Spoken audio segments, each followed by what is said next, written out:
Michael Lanyard. Lone wolf. May I come in?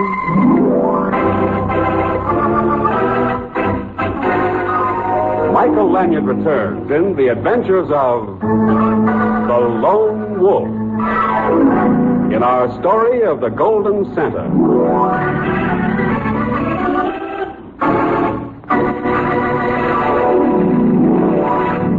Mutual presents The Adventures of the Lone Wolf, based on the famous character from American fiction by Louis Joseph Vance, and known the world over for more than a quarter of a century, with Walter Coy as the Lone Wolf.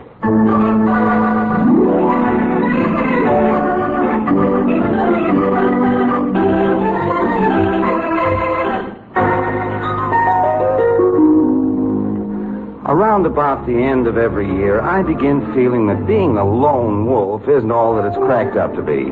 Or at least it isn't all that all the married men of my acquaintance think it is. People are rushing around buying Christmas presents feverishly for friends, relatives, and offspring. I was brooding about it one evening, so I dropped in at my favorite spot, the Silver Seashell Bar and Grill. I liked the bar because the bartender there made a beautiful milkshake. You see, I really have reformed. Bartender. Yes, sir? Do you believe in Santa Claus? I knew a brunette once in Topeka. No, I said Santa Claus. Well, for a while I thought she was Santa Claus. Turned out I was wrong. Is that so? Yeah, it turned out she was twins. You can't trust women. Turned out I promised to marry both of them. Well, you were being Santa Claus. It also turned out they had a brother. Very tough guy with a Remington. A demon typist, huh? Well, I ain't talking about no typewriter, mister. I am talking about a shotgun. Oh. Both these girls had the same brother. Must have been a coincidence. Well, what did you do? Marry both girls? I left Topeka. Oh. That's an acceptable solution. But I still don't know to what extent you believe in Santa Claus. Hello. What? Oh. Hello. Well, it looks like Santa Claus believes in you, mister. I'm Peggy. I'm Michael. That sounds like a very nice name. Well, thank you. Can I buy you a drink? What are you drinking? Milk. Why? Why? Well, that's a good question. It must have been a taste I acquired as a child. Michael, I lost Santa Claus. Oh, that's too bad. What did you say? I lost Santa Claus. Oh, that's a terrible thing for anybody to lose. You ought to advertise. You're making fun of me. I really did lose him, and he was so cute. He was about 6 inches high. I think I've been drinking milk. Maybe the bartender spiked it. What kind of a Santa Claus? Oh, he was a little statue, really, and I always carried him around with me. Oh. Now I've lost him. Well, I still have the Christmas spirit. Maybe I can buy you another. No, you can't. Not unless you're a millionaire. A millionaire? Well, that leaves me out. Why would I have to be a millionaire? Because he was made of solid gold. Solid gold? Well, maybe you didn't lose him then. Maybe he was stolen. I thought of that, but you'll help me find him, won't you? What? Well, I lost my Santa Claus, and if you're a gentleman, certainly you'd help me find him. I see. Well, okay, I'll help you find him, but not because I'm a gentleman.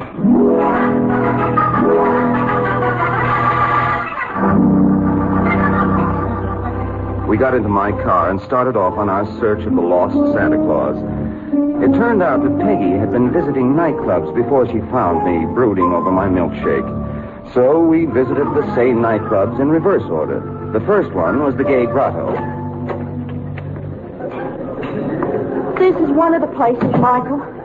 But I don't see anyone I know. It's hard to see anyone at all in here. Oh, there's a waiter coming. Good evening. Hello, never mind a table. All we want is Santa Claus. Well, Santa Claus? That's right. He's a little Santa Claus, about 6 inches high. We think Miss Peggy here may have forgotten him. But the lady with you, sir, hasn't been here at all tonight. Of course I was. I'm sorry, but I always see everyone who enters, and you were not here tonight. Michael, he's lying.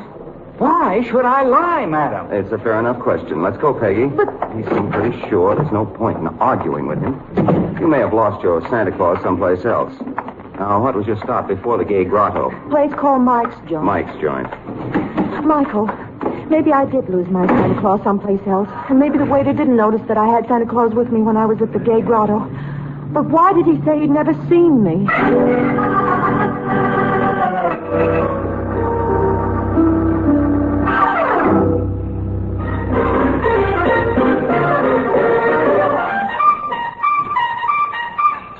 Mike's joint. It's a noisy place. Step right in. Plenty of room, folks. Plenty of bubble water. What do you there? All we want is this lady's Santa Claus. Yeah, Santa Claus, about 6 inches high. mister, you already had enough bubble water. You sure this here Santa Claus wasn't dressed in pink?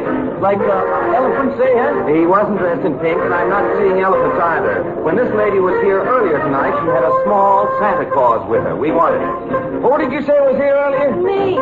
But lady, you wasn't. I was, too. No? Michael. Would you be prepared to repeat that statement under oath? Mister, I wouldn't repeat the statement that the earth is round under oath. But this dame wasn't here earlier. Good night. Come on, let's go, Peggy. Michael, I'm beginning to get scared.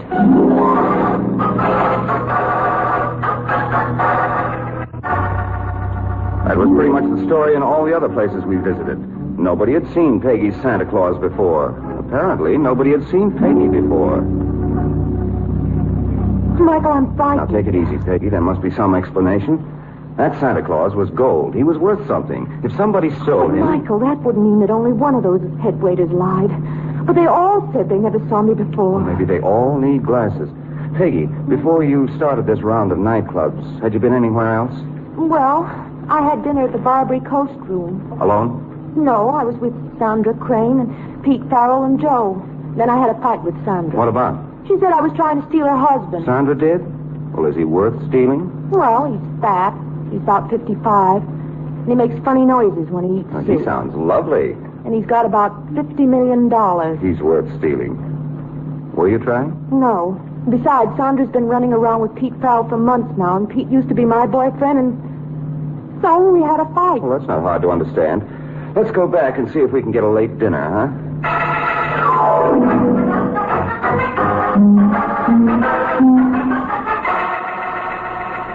The Barbary Coast Room, by some strange coincidence, happened to be in the Barbary Coast Hotel, which looked like one of the $50 million Peggy had mentioned. We went in, and we went right out again.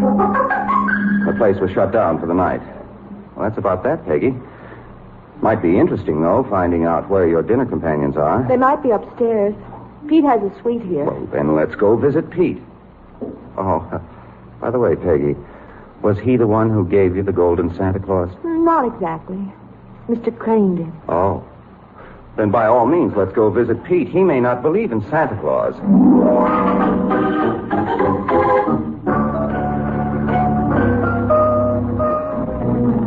We rode up to the top of the hotel in an elevator, which, if it wasn't made of solid gold, was at least gold-plated. Pete's suite was at the very top. For a moment, I thought we'd be switching over to oxygen tanks before we got there, but we managed to breathe in spite of the altitude. The corridors were carpeted with rugs so deep that we were wading up to our knees in them. Being a gentleman, I knocked at Farrell's door.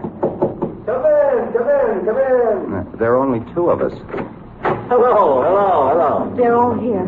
Hello, everybody. Hello, Peggy. This is Michael. He's nice. Where on earth did you find him, Peggy? I found him while I was looking for my Santa Claus. Somebody stole him. My dear, you did all right. Tell me, Michael, have you ever played football? Some years ago. You could play on my team right now. Now, Sandra, behave yourself. Oh, be still, Pete. He's taller than you are, much more handsome. And those shoulders. Michael, are you wearing a padded coat? No. Then for heaven's sake, sit down. Right here, next to me. Sandra? Shut up. Yeah, Pete, shut up. The guy is taller than you.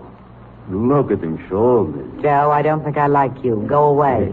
I'm too comfortable right here. We were so happy when you went away before. That was before. Now I'm staying. Let's all calm down, huh?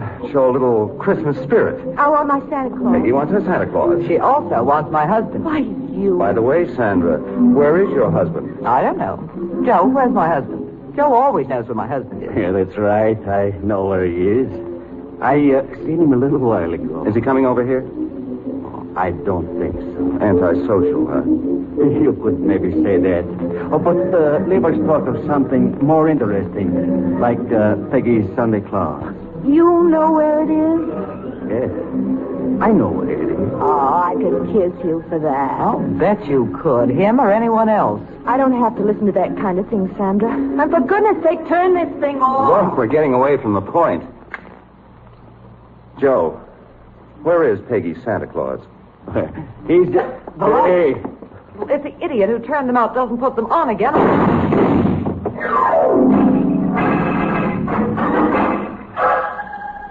It was neatly done. Nobody saw anybody click the light switch.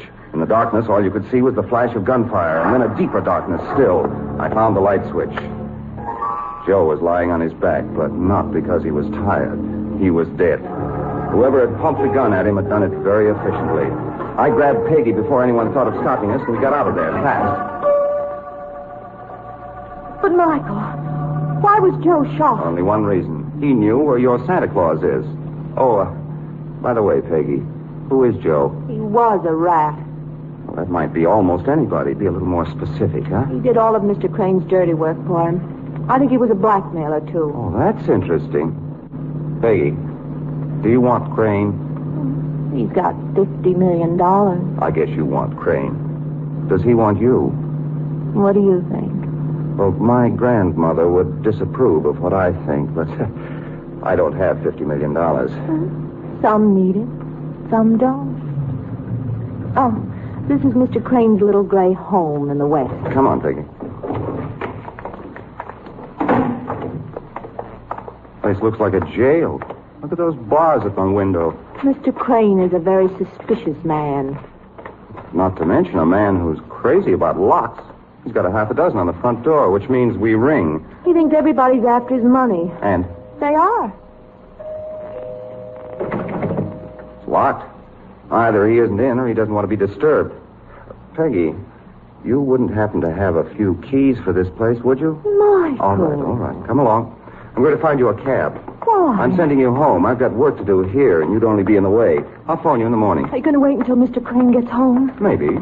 Oh, Michael, you won't do anything rash, will you? No. Not unless Mrs. Crane gets home first.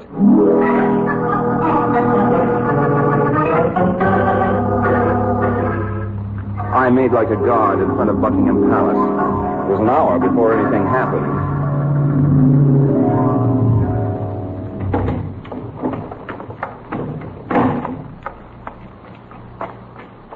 Hello, Sandra. I hope I didn't frighten you, Sandra. You did at first. Now I'm not at all frightened. Well, that's good. May I come in with you? If you insist. But, Michael, my husband's home. I don't mind. But he might. Why? He doesn't even know me. No, but he knows me. Oh. Must have gone up to bed. He left the lights on in the library. Sandra, is that your husband seated before the fire? Oh, yes, that's Walter. He must have fallen asleep down here. Not quite, Sandra. What do you mean? He isn't asleep. He's dead. Oh, no. Oh, yes. Oh, no. Somebody shot him very neatly right over the heart. 2 bullets. Poor Walter. Are you hiding your grief-stricken face in your hands, or are you just hiding your eyes? What? Why would I hide my eyes? Well, if you didn't, I might notice that there were no tears in them. And that would be embarrassing after all that sobbing. There's always something wrong. What?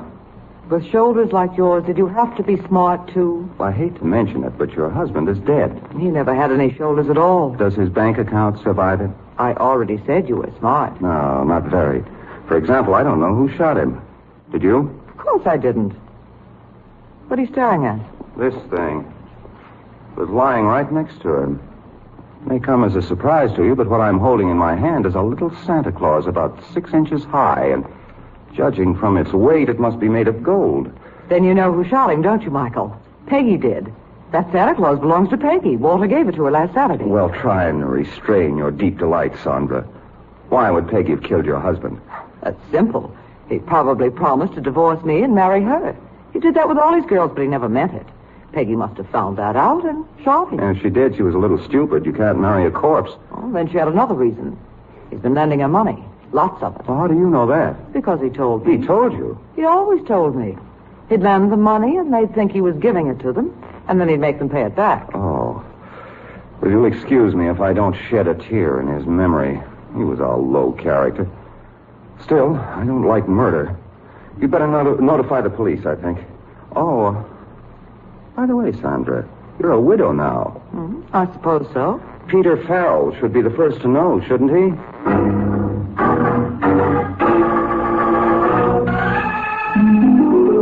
I don't know exactly why I said that to Sandra. Maybe a hunch, but having said it, I had to follow through. So I went back to the Barbary Coast Hotel, up in the gilded elevator to the high altitude at which Peter Farrell lived, and... Who's there? Western Union. Where's the Oh, it's you. Yes, me. I have a singing telegram for you. I'm the bearer of glad tidings. Oh, I'm sleepy. Go away. I think my tidings are going to be very stimulating. They'll wake you up. Let's go inside. Well, all right. Thank you. All right, what's the message? Farrell, Mrs. Crane has suffered a great loss. You mean she's lost her belief in Santa Claus? No, she's lost her husband. He walked out on her. No, he's going to be carried out. Dead. No comment, Farrell? Thanks for letting me know. Yes, I think you probably are very thankful. Are you going to rush over and console the widow? Not right away. I wouldn't want the cops to get ideas about me. Oh. Ideas that maybe I made her a widow. Would their ideas be wrong?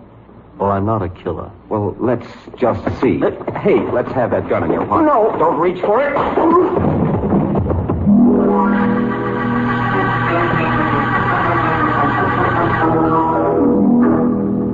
I hated myself for striking Farrell. So crude, but I wanted his gun, and I got it. I couldn't tell whether it had been fired recently or not. The police would be able to when I turned it over to them. If Peter Farrell was really my boy. But in the meanwhile, I went to visit Peggy. She was a little too much in the middle of the entire business for me to feel comfortable about her being alone in her apartment. I knocked at her door, but I got no answer. Like that. I phoned Farrell at his hotel. He'd gone out, too. I wondered if he felt ineffectual without his gun. There are a lot of other ways of killing women besides shooting them. Strangling, for instance, had always gone over very big. It wasn't a pleasant thought. About the only one whose whereabouts I was sure of was Sandra. But I decided not to phone her. She might leave before I got to the Crane mansion. I got there in time to see a couple of police cars pull away. I didn't stop them. I didn't go inside immediately. I parked 50 yards up the street and waited. After a while, a cab came along and stopped in front of the Crane mansion. Peggy got out. She went up to the front door and rang. After a couple of minutes, the door opened and Peggy went in. I remained in the car. 5 minutes after Peggy went into the house, Mr. Farrell drove up. He got out, went up the front steps. He stuck a key in the lock, opened the door, and went in. The cast was complete. I got out of the car. I was tired. The hour was late. It was time to wind up the game.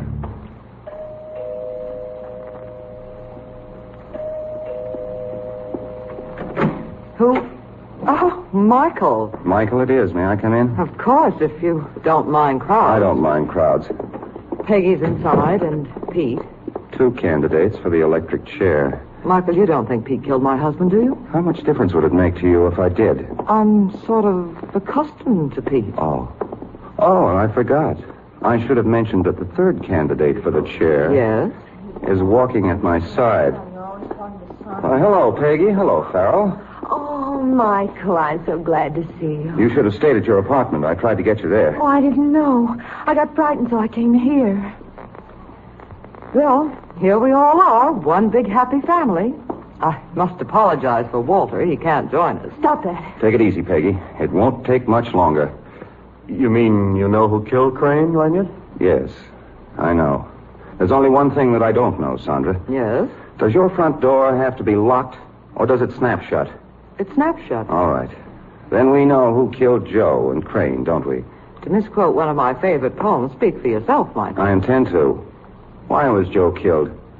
Somebody didn't like him. And yet he was a lovable character. No, Farrell, Joe was killed because he was a blackmailer. Who was he blackmailing? It could have been almost anyone. Could even have been you. How would you like your past investigated, Farrell? Let's leave my past out of this. Or maybe it was Peggy. She was playing around with a married man, wasn't she? Oh, Michael. Or it could have been Sandra. My husband knew all there was to know about me. There's nothing I had to hide serious enough for me to kill. Maybe, maybe not. That isn't what I had in mind, though. I got onto this case because Peggy lost her golden Santa. Now, Joe knew where that Santa was. That's why he was killed. Well, that means he must also have known who stole my Santa. That's right. Which leads to another question. The three of you had dinner together at the Barbary Coast Room. Then Peggy left. Farrell, were you and Sandra together for the rest of the evening? Yes, we were. That isn't true, Pete. You left me for a little while. Fool, you've destroyed your alibi. She's destroyed her alibi, Farrell. She's also destroyed yours. That means that either of you could have slipped away to the house here and killed Crane. Crane would have let the killer in, been murdered, and then all the killer had to do was to slam the door shut behind him. I don't like the way this is shaping up. You haven't any right to do this, I'm going to do it, though. Peggy, do you have a gun on you? Yes, I have. I live alone. Let me have it quick before Farrell there decides to go bye-bye. Here, Mike. Thanks. It's loaded, isn't it? Yes, it is. Or at least partially loaded. What do you mean? There'd be a few bullets missing, wouldn't there? The bullets that killed Joe and Crane before him? Peggy. Yes. What did you say? Joe was killed because he knew where the golden Santa was. At first I thought maybe that Santa had been stolen from you and planted beside Crane's body in order to cast suspicion on you. Then I began thinking, if somebody else had planted that Santa there, they'd have wanted it discovered. They'd have wanted Joe to speak up and say where he'd seen it. So it occurred to me, suppose you killed Crane. You dropped the Santa beside him by accident. You killed Crane and left the house as fast as you could go. It wasn't until after the door had slammed shut behind you that you remembered your Santa. You had to do something, and do it quick. Well, what you did was hunt me down. You knew my favorite spot, and you'd heard that I was a sucker for a pretty girl. You thought you could use me to help you build an alibi. Of course, you knew that the Santa was going to be discovered eventually, but if it was late enough, your alibi might be safe. Joe upset your apple cart, though. He discovered the Santa too soon. So you had to kill him. I was at the nightclub. No. You told me you'd been to a dozen nightclubs, but when we got there and checked, no one remembered you. No one recognized you. There was no mystery about that. You'd never been there. Peggy, you were a smart girl, but your chance of getting away with it, well, it was murder.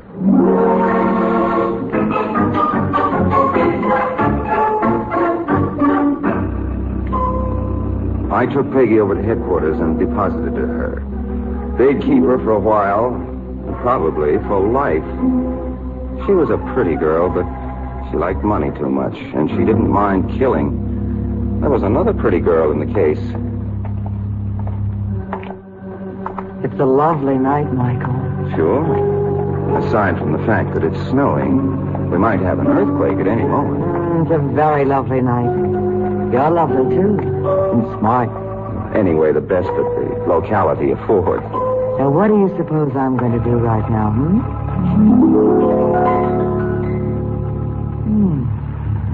Thanks. That was very pleasant. I didn't expect it so soon after Christmas. You know, I think maybe there is a Santa Claus after all.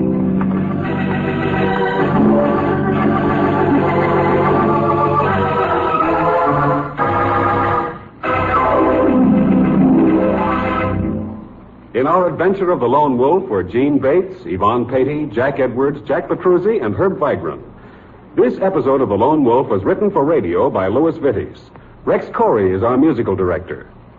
And now, this is Bob Anderson reminding you to join us again next week, same time, same station, for another adventure of The Lone Wolf.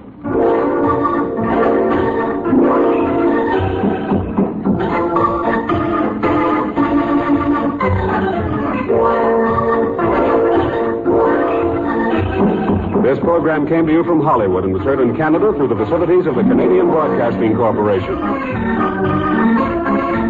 This is the Mutual Broadcasting System.